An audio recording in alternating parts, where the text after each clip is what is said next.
ಅರೆ ಕಡಿಮೆ ಹಾಕು ಆದ್ರೆ ಅಸಲಿ ಹಾಕು. MDH ಕಾಶ್ಮೀರಿ ಕೆಂಪು ಮೆಣಸಿನ ಪೌಡರ್. MDH. ತಮ್ಮ ಪುತ್ರ ರಾಜೇಂದ್ರ ಹಾಗೆ ಬಾಲಕೃಷ್ಣ ನಡುವೆ ನಡೀತಾ ಇದ್ದ ಸಮರಕ್ಕೆ ಇವತ್ತು ತಂದೆ ರಾಜಣ್ಣ ಎಂಟ್ರಿ ಕೊಟ್ಟಿದ್ದಾರೆ. ಬಿಜೆಪಿಗೆ ಅರ್ಜಿ ಹಾಕೊಂಡಿದ್ದಾರೆ ಎಂದಿದ್ದ ಬಾಲಕೃಷ್ಣ ವಿರುದ್ಧ ಏಕವಚನದಲ್ಲೇ ವಾಗ್ದಾಳಿ ನಡೆಸಿದ್ದಾರೆ. ಬಿಜೆಪಿಗೆ ಹೋಗ್ತಾರೆ, ಸೆಪ್ಟೆಂಬರ್ ಕ್ರಾಂತಿ, ಅಪೆಕ್ಸ್ ಬ್ಯಾಂಕ್ ಅಧ್ಯಕ್ಷಗಿರಿ, DK ಶಿವಕುಮಾರ್ RSS ಗೀತೆ, ಹೀಗೆ ಎಲ್ಲದರ ಬಗ್ಗೆಯೂ ವಾಕ್ಸಮರವೇ ನಡೆದು ಹೋಗಿದೆ. ರಾಜಣ್ಣ ಕುಟುಂಬ ಮತ್ತು ಬಾಲಕೃಷ್ಣ ನಡುವಿನ ವಾಗ್ಯುದ್ಧ ಯಾವ ಕಡೆಗೆ ಸಾಗ್ತಾ ಇದೆ, ಬನ್ನಿ ರಿಪೋರ್ಟ್ ಅಲ್ಲಿ ನೋಡ್ಕೊಂಬೋಣ.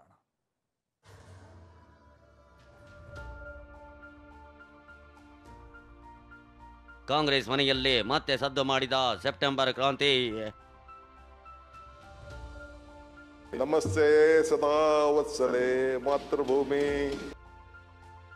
ಸೆಪ್ಟೆಂಬರ್ ಕ್ರಾಂತಿ ಅಂತ ಹೇಳಿದ್ರೆ ಇವರೆಲ್ಲ ಬಿಜೆಪಿಗೆ ಸೇರೋದು.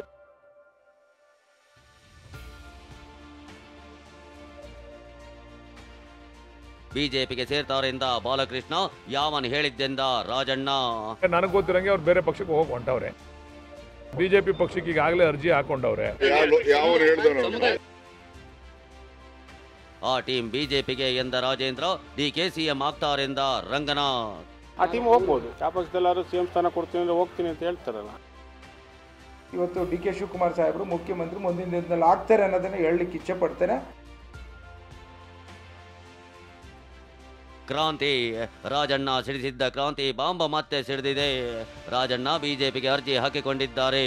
ರಾಜಣ್ಣ ಬಿಜೆಪಿ ಜೊತೆ ಸಂಪರ್ಕದಲ್ಲಿದ್ದಾರೆ ಅಂತ ಕಾಂಗ್ರೆಸ್ ಶಾಸಕ HC ಬಾಲಕೃಷ್ಣ ನಿನ್ನೆ ಕಿಡಿ ಹೊತ್ತಿಸಿದ್ರು. ಇದಕ್ಕೆ ರಾಜಣ್ಣ ಮತ್ತು ರಾಜೇಂದ್ರ ಕೆರಳಿದ್ದಾರೆ. ಅವರೇ ಬಿಜೆಪಿಗೆ ಹೋಗಬಹುದು, ಅದೇ ಕ್ರಾಂತಿ ಆಗಬಹುದು ಅಂತ ಪಂಚ್ ಕೊಟ್ಟಿದ್ದ ರಾಜಣ್ಣ ಪುತ್ರ ರಾಜೇಂದ್ರ ಸೆಪ್ಟೆಂಬರ್ ಕ್ರಾಂತಿಯನ್ನ ಜೀವಂತವಾಗಿಟ್ಟಿದ್ರು. ಇದಾದ ಬಳಿಕವೂ ಬಿಜೆಪಿ ಸಂಪರ್ಕದ ಬಗ್ಗೆ ಪುನರುಚ್ಚರಿಸಿರೋ ಬಾಲಕೃಷ್ಣ ಕ್ರಾಂತಿ ಮಾತಿಗೆ ಕಿಡಿಕಾರಿದ್ರು. ರಾಜೇಂದ್ರ ವರ್ಸಸ್ ಬಾಲಕೃಷ್ಣ ನಡುವಿನ ಮಾತಿನ ಯುದ್ಧಕ್ಕೆ ಇವತ್ತು ರಾಜಣ್ಣ ಎಂಟ್ರಿ ಕೊಟ್ಟಿದ್ದಾರೆ. ಬಾಲಕೃಷ್ಣ ಆಡಿದ ಪ್ರತಿ ಮಾತಿಗೂ ರಾಜಣ್ಣ ಏಕವಚನದಲ್ಲೇ ತಿರುಗೇಟು ಕೊಟ್ಟಿದ್ದಾರೆ. ನಾನು ಪಕ್ಷ ಬಿಟ್ಟು ಹೋಗಲ್ಲ ಎನ್ನುತ್ತಲೇ ಪಕ್ಷ ಬಿಡ್ತೀನಿ ಅಂತ ಯಾವನ್ ಹೇಳಿದ್ದು ಅಂತ ಗುಡುಗಿದ್ದಾರೆ. ನನಗೆ ಗೊತ್ತಿರಂಗೆ ಅವ್ರು ಬೇರೆ ಪಕ್ಷಕ್ಕೆ ಹೋಗಿ ಹೊಂಟವ್ರೆ. ರಾಜಣ್ಣ ಬಿಜೆಪಿ ಪಕ್ಷಕ್ಕೆ ಈಗಾಗಲೇ ಅರ್ಜಿ ಹಾಕೊಂಡವ್ರೆ, ಹೊರಡಕ್ಕೆ ಹೊಂಟವ್ರೆ. ನಮ್ಮ ಮೇಲೆ ಗೂಬೆ ಕುಂಡಿಸ್ಬೇಕು, ನಮ್ಮ ನಾಯಕರ ಮೇಲೆ ಗೂಬೆ ಕುಂಡಿಸ್ಬೇಕು. ಇದು ನಮ್ಮ ನಾಯಕರ ಷಡ್ಯಂತ್ರ ಇಲ್ಲವೇ ಇಲ್ಲ ಇದರಲ್ಲಿ. ಇದು ಹೈಕಮಾಂಡ್ ನೇರವಾಗಿ ಇಂಟರ್ಫಿಯರ್ ಆಗಿ ಹೈಕಮಾಂಡ್ ವಿರುದ್ಧ ಇವರು ಆಡಿರತಕ್ಕಂಥ ಮಾತುಗಳಿಂದ ಅವ್ರನ್ನ ವಜಾ ಮಾಡಿರ್ತಕ್ಕಂಥದ್ದು.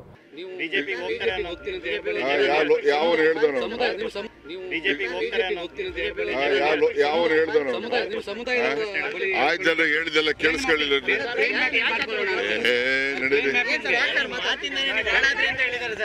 ಆಯ್ತು, ಅವನು ಹೇಳೋದು ಹೇಳ್ಕೊಂತ ನಡೀರಿ. ಬಿಜೆಪಿ ಅವ್ರನ್ನ ಹೊಗಳ್ತಾ ಇರೋದು, ಬಿಜೆಪಿ ಅವರು ಅವ್ರನ್ನ ಸಮರ್ಥನೆ ಮಾಡ್ಕೊತಾ ಇರೋದು. ರಾಜಣ್ಣ ಅವರು ಅದಕ್ಕೆ ಪ್ರತಿಕ್ರಿಯೆ ಕೊಡ್ತಿರೋದ್ರಿಂದ ನಾನು ಹೇಳಿದೆ, ಹೌದು ಬಿಜೆಪಿ ಜೊತೆ ಸಂಪರ್ಕದಲ್ಲಿ ಅವ್ರೆ ಅಂತ ಹೇಳಿ. ನಾನೇ ಬಿಜೆಪಿಗೆ ಸೇರೋದು ಸೇರ್ತಾರೆ. ನನಗೇನು ಬಿಜೆಪಿಗೆ ಸೇರೋ ಅವಕಾಶ ಏನಿಲ್ಲ. ನಾನು ಯಾವ ಪಾರ್ಟಿ ನಿಂತ್ಕೊಂಡು ಬಂದ್ರು ಓಟ್ ಹಾಕ್ತೀನಿ, ಇಂಡಿಪೆಂಡೆಂಟ್ ನಿಂತರೂ ಓಟ್ ಹಾಕ್ತೀನಿ. ಅದರಿಂದ ನಾನೇ ಯಾಕೆ ಪಾರ್ಟಿ ಬಿಡಕ್ ಹೋಗ್ಬೇಕು? ಏನ್ ನನಗೆ ಪ್ರೋಗ್ರಾಮ್ ಮಾಡಿದ್ದೆ ಪಾರ್ಟಿ. ರಾಜಣ್ಣ ಸಿಡಿಗುಂಡು ಇಷ್ಟಕ್ಕೆ ನಿಲ್ಲಲಿಲ್ಲ. ತುಮಕೂರು ಜಿಲ್ಲೆಯಲ್ಲಿ ಯಾರನ್ನಾದ್ರೂ ಗೆಲ್ಲಿಸೋ ಶಕ್ತಿ ನನಗಿದೆ, ನಾನು ಯಾಕೆ ಕಾಂಗ್ರೆಸ್ ಬಿಟ್ಟು ಹೋಗ್ಲಿ ಅಂತ ಹೇಳೋ ಮೂಲಕ ವಿರೋಧಿ ಬಣಕ್ಕೆ ಟಾಂಗ್ ಕೊಟ್ಟಿದ್ದಾರೆ. ನಾನು ಈ ಜಿಲ್ಲೆನಲ್ಲಿ ನಿಮ್ಮೆಲ್ಲರ ಆಶೀರ್ವಾದದಲ್ಲಿ ಪ್ರತಿ ಕ್ಷೇತ್ರದಲ್ಲಿ ಯಾರನ್ನು ಬೇಕಾದ್ರೂ ಗೆಲ್ಸೋದು, ಯಾರನ್ನು ಬೇಕಾದ್ರೂ ಸೋಲಿಸೋ ಶಕ್ತಿ ಇದೆ ನೀವು ಕೊಟ್ಟಿರೋದು. ಆದ್ರಿಂದ ನಾನು ಯಾವತ್ತೂ ರಾಜಕೀಯದಲ್ಲಿ ಬೆನ್ನು ತೋರಿಸೋನೇ ಅಲ್ಲ. ಆದ್ರಿಂದ ನಾನು ಯಾವುದೇ ಕಾರಣಕ್ಕೆ ಕಾಂಗ್ರೆಸ್ ಪಕ್ಷವನ್ನ ತೊರೆಯೋದು ಇಲ್ಲ. ಮತ್ತೆ ಏನು ರಾಹುಲ್ ಗಾಂಧಿ ಅವರಿಗೇನೋ ವೋಟ್ ಚೋರಿ ಇರಲಿಲ್ಲ, ಅದಕ್ಕೆ ನಾನು ಸಂಪೂರ್ಣವಾಗಿ ಬೆಂಬಲನೂ ಇದೆ ನಂದು. ರಾಜಣ್ಣ, ರಾಜೇಂದ್ರ, ಬಾಲಕೃಷ್ಣ ಮಧ್ಯೆ ಅಪೆಕ್ಸ್ ಬ್ಯಾಂಕ್ ಬಡಿದಾಟ. ಇನ್ನು ಬಾಲಕೃಷ್ಣಗೆ ತಿರುಗೇಟು ಕೊಟ್ಟಿದ್ದ ರಾಜೇಂದ್ರ, ನಮ್ಮ ತಂದೆ ಯಾವುದೋ ಹಗರಣ ಮಾಡಿ ರಾಜೀನಾಮೆ ಕೊಟ್ಟಿಲ್ಲ ಎಂದಿದ್ರು. ಇದಕ್ಕೆ ತಿವಿದಿರೋ ಬಾಲಕೃಷ್ಣ, ಅಪೆಕ್ಸ್ ಬ್ಯಾಂಕ್ ಅಧ್ಯಕ್ಷ ಹುದ್ದೆಯಲ್ಲಿ ಬಿಜೆಪಿ ವ್ಯಕ್ತಿಯನ್ನ ಯಾಕೆ ಮುಂದುವರಿಸಿದ್ದೀರಾ ಅಂತ ಪ್ರಶ್ನಿಸಿದ್ರು. ಇದಕ್ಕೆ ಪಂಚ್ ಕೊಟ್ಟ ರಾಜಣ್ಣ, ಅಪೆಕ್ಸ್ ಬ್ಯಾಂಕ್ ಸರ್ಕಾರದ್ದಲ್ಲ ಎಂದಿದ್ದಾರೆ. ಹೌದಲ್ಲ, ಏನು ರಾಜಣ್ಣ ಅವ್ರೇನು ಯಾವ್ದು ಹಗರಣ ಮಾಡಿ ಸಿಗಾಕೊಂಡು ರಾಜೀನಾಮೆ ಕೊಟ್ಟಿಲ್ಲಪ್ಪ. ಇಲಾಖೆಯಲ್ಲಿ ಏನು ಸಮಸ್ಯೆ ಆಗಿಲ್ಲ. ಎಲ್ಲ ಒಳಗಡೆ ಸಂಚು ಪಿತೂರಿಯಿಂದ ರಾಜಣ್ಣವ್ರನ್ನ ರಾಜೀನಾಮೆ ಪಡೆದಿದ್ದಾರೆ ಬಿಟ್ಟರೆ ಏನಾದ್ರು ಇಲಾಖೆಯಲ್ಲಿ ಸಮಸ್ಯೆ ಇದೆಯಾ? 2.5 ವರ್ಷ ಸಹಕಾರಿ ಕ್ಷೇತ್ರದಲ್ಲಿ ಹೆಚ್ಚು ಕೆಲಸಗಳಾಗಿದೆ.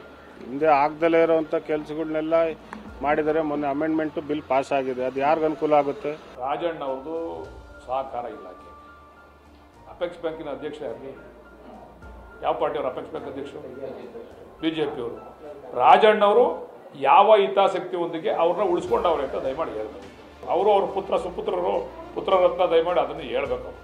ಯಾಕೆ ಉಳಿಸ್ಕೊಂಡ್ರು ಅಂತೇಳಿ. ಆಯ್ತು ರೀ, BJP ಅವರು ಇದ್ದಾರೆ ಅಂದ್ರೆ ಈಗ ನಾನು BJP ಗೌರ್ಮೆಂಟ್ ಇದ್ದಾಗ ನಾನು ಇರ್ಲಿಲ್ವೇನ್ರಿ? ಅದು ಯಾರು ಸರ್ಕಾರದ್ದಲ್ಲ, ಅಪೆಕ್ಸ್ ಬ್ಯಾಂಕ್ ಅಂತ ಅಂದರೆ ಅದು ಸರ್ಕಾರದ್ದಲ್ಲ ಇಲಾಖೆ. ಅಲ್ಲಿ 21 ಜನ ಡೈರೆಕ್ಟರ್ಸ್ ಇರ್ತಾರೆ. ಇಷ್ಟಕ್ಕೆ ಮಾತಿನ ಕದನ ನಿಲ್ಲಲಿಲ್ಲ. ಸಿದ್ದರಾಮಯ್ಯ ಪರ ಇದ್ದಿದ್ದಕ್ಕೆ ಇಷ್ಟೆಲ್ಲ ಕಷ್ಟ ಅಂತ ರಾಜೇಂದ್ರ ಆರೋಪಿಸಿದ್ರು. ನಾವು ಕೂಡ ಸಿದ್ದರಾಮಯ್ಯನವರ ಶಿಷ್ಯಂದಿರೆ ಅಂತ ಬಾಲಕೃಷ್ಣ ತಿರುಗೇಟು ಕೊಟ್ಟಿದ್ದಾರೆ. ಸಿದ್ದರಾಮಯ್ಯರು ಹೌದ್ರಿ, ನಾವು ಇವತ್ತಲ್ಲ ಇನ್ನೂ 10 ವರ್ಷವರೆಗೂ ನಾವು ಸಿದ್ದರಾಮಯ್ಯವ್ರ ಪರ, ಅದರಲ್ಲಿ ಏನು ಹಿಂದೆ ಮಾತಿಲ್ಲ. ಹೌದು, ನಾವು ಸಿದ್ದರಾಮಯ್ಯವ್ರ ಜೊತೆ ಇದ್ದೀವಿ, ಸಿದ್ದರಾಮಯ್ಯವ್ರ ಪರ ಇದ್ದೀವಿ ಅನ್ನೋದಕ್ಕೆ ಇಷ್ಟೊಂದು ನಮ್ಗಳ ಮೇಲೆ. ಆಮೇಲೆ ಸಿದ್ದರಾಮಯ್ಯನವ್ರನ್ನ ಹೋಲಿಕೆ ಮಾಡ್ಕೊಳ್ಳೋಕೆ ನಾವು ಎಲ್ಲ ಸಿದ್ದರಾಮಯ್ಯನವ್ರ ಶಿಷ್ಯರೇ, ನಾವು ಸಿದ್ದರಾಮಯ್ಯನವ್ರ ಹಿಂದೆ ಇರ್ತಕ್ಕಂಥದ್ದು. ನಿಜವಾದ ಅವ್ರ ಅಭಿಮಾನಿ ಆಗಿದೆ, ನಿಜವಾದ ಪಕ್ಷದ ಅವನು ನಿಜವಾದಂಥ ಕಾರ್ಯಕರ್ತ ಆಗಿದೆ, ಅವನು ಪಕ್ಷಕ್ಕೆ ಮುಜುಗರ ಆಗದೆ ಇರ್ತಕ್ಕಂಥ ರೀತಿಯಲ್ಲಿ ನಡ್ಕೋಬೇಕಾಯ್ತಲ್ವ. ಈಗ ಸೆಕ್ಯೂರಿಟಿಗೋಸ್ಕರ ಸಿದ್ದರಾಮಯ್ಯನವ್ರನ್ನ ಹೆಸರನ್ನು ಉಪಯೋಗಿಸ್ಕೊಳ್ತಕ್ಕಂಥದ್ದು ಎಷ್ಟು ಸೂಕ್ತ ಅಂತೇಳಿ ಡಿಕೆ RSS ಗೀತೆ ನೆನಪಿಸಿದ್ದ ರಾಜೇಂದ್ರ, ಹೋಲಿಕೆ ಸರಿಯಲ್ಲ ಎಂದ ಬಾಲಕೃಷ್ಣ. ನಮಸ್ತೆ ಸದಾ ವತ್ಸಲೆ ಮಾತೃಭೂಮಿ. ಸರ್, ರಾಜಣ್ಣವ್ರು ಎಲ್ಲೋ ಅಲ್ಲಿ ಇಲ್ಲಿ ಅಸೆಂಬ್ಲಿಯಲ್ಲಿ ಏನು RSS ಹಾಡೇನು ಆಡಿಲ್ವಲ್ಲ, ಅಥವಾ ಅವರ ಬಾಲ್ಯದಿಂದನೂ ಅವ್ರೇನು ಚಡ್ಡಿ ಹಾಕೊಂಡೇನು ಎಲ್ಲೂ RSS ಶಾಖಾ ಮಠಗಳು ಎಲ್ಲೂ ಹೋಗಿಲ್ವಲ್ಲ. ಹೌದಲ್ಲ, ಅವ್ರದ್ದೇ ಆದಂಥ ರಾಜಣ್ಣವ್ರದ್ದು ಅವ್ರದ್ದೇ ಆದಂಥ ಒಂದು ಸಿದ್ಧಾಂತ ಇದೆ. RSS ಗೀತೆ ಆಡಿರ್ತಕ್ಕಂಥದ್ದು ನಿಮಗೆ ಗೊತ್ತದೋ ಇಲ್ವೋ ವಿರೋಧಿಗಳಿಗೆ, ನನಗಂತೂ ಗೊತ್ತಿದೆಯಪ್ಪ, ನಿಮ್ಮ ಗೀತೆನೂ ನಾನು ಕಲ್ತಿದ್ದೀನಿ ಅಂತಕ್ಕಂಥ ವಿಚಾರವಾಗಿ ಹೇಳಿದ್ದೀನಿ ಅಂತ ಹೇಳಿ ಅದು ಸ್ಪಷ್ಟೀಕರಣ ಕೊಟ್ಟು ನಮ್ಮ ಕಾರ್ಯಕರ್ತರ ಮನಸ್ಸಿಗೆ ನೋವಾಗಿದ್ರೆ ಕ್ಷಮೆ ಕೂಡ ಯಾಚಿಸಿದ್ರು. ಅಲ್ಲಿಗೆ ಅದನ್ನು ಬಿಡಬೇಕಲ್ವ. ಒಬ್ಬ ಮನುಷ್ಯ ಕ್ಷಮೆ ಯಾಚಿಸಿದ ಮೇಲೆ ಅದಕ್ಕೆ ಇತಿಶ್ರೀ ಆಡಬೇಕು. ಅದನ್ನು ಬಿಟ್ಟು ಪದೇ ಅದನ್ನೇ ಇಟ್ಕೊಂಡು ಅದಕ್ಕೂ ಇದಕ್ಕೂ ಹೋಲಿಕೆ ಮಾಡಿಕೊಂಡು ಆ ಟೀಮ್ ಬಿಜೆಪಿಗೆ ಹೋಗುತ್ತೆ. ರಾಜಣ್ಣ ರಾಜೀನಾಮೆ ಹಿಂದೆ ಪಿತೂರಿ ಇದೆ ಅಂತ ರಾಜೇಂದ್ರ ಬಾಂಬ್ ಸಿಡಿಸಿದ್ರು. ಡಿಕೆ ಅಂಡ್ ಟೀಮ್ ಬಿಜೆಪಿಗೆ ಹೋಗುತ್ತೆ ಅಂತ ಯತ್ನಾಳ್ ನೀಡಿರೋ ಹೇಳಿಕೆ ಕೂಡ ಮುನ್ನೆಲೆಗೆ ಬರ್ತಿದೆ. ಈ ಬಗ್ಗೆ ಪ್ರತಿಕ್ರಿಯಿಸಿರೋ ನಾಯಕರು ಡಿಕೆ ಪರ ಬ್ಯಾಟ್ ಬೀಸಿದ್ದಾರೆ. DK ಶಿವಕುಮಾರ್ ಸಾಹೇಬರು ಮುಖ್ಯಮಂತ್ರಿ ಆಗಬೇಕು ಅಂತ ಪ್ರತಿಯೊಬ್ಬ ಕಾರ್ಯಕರ್ತನೂ ಕೇಳ್ತಾ ಇರೋದ್ರಲ್ಲಿ ಅರ್ಥ ಇದೆ.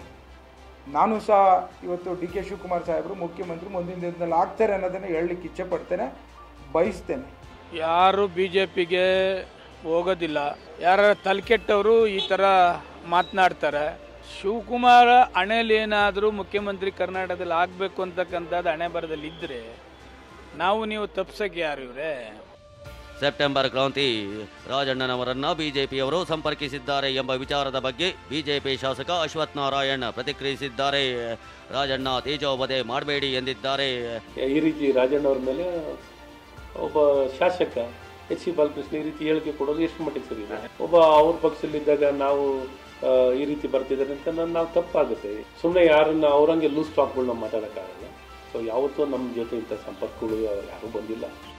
ಕೈ ಮನೆಯೊಳಗೆ ಬಿಜೆಪಿ ಸೇರೋದ್ಯಾರು ಅನ್ನೋ ಚರ್ಚೆ ಶುರುವಾಗಿದೆ. ಜೊತೆಗೆ ಮುಂದಿನ ಸಿಎಂ ಯಾರೆಂಬ ಚರ್ಚೆಯು ಚಿಗುರೊಡೆಯತೊಡಗಿದೆ. ಈ ನಡುವೆ ರಾಜೇಂದ್ರ ರಾಜಣ್ಣ ಸಿಎಂ ಭೇಟಿಯಾಗಿದ್ದಾರೆ. ಸದ್ಯ ಸೆಪ್ಟೆಂಬರ್ ಕ್ರಾಂತಿ ಆಗುತ್ತಾ, ಯಾರಾದರೂ ಬಿಜೆಪಿಗೆ ಹೋಗ್ತಾರಾ ಅನ್ನೋದು ನಿಗೂಢ. Bureau report, TV9. MDH ನ ಕಿಚನ್ ಅಲ್ಲಿದ್ರೆ ನಾವು ಎಲ್ಲವನ್ನು ಮಾಡಬಹುದು. ಬೆಂಗನ್ ಕ ಬರ್ತಾ, ಆಲೂ ಗೋಬಿ, ಭಿಂಡಿ ಮಸಾಲಾ, ಇನ್ನೂ ಬಹಳಷ್ಟು. MDH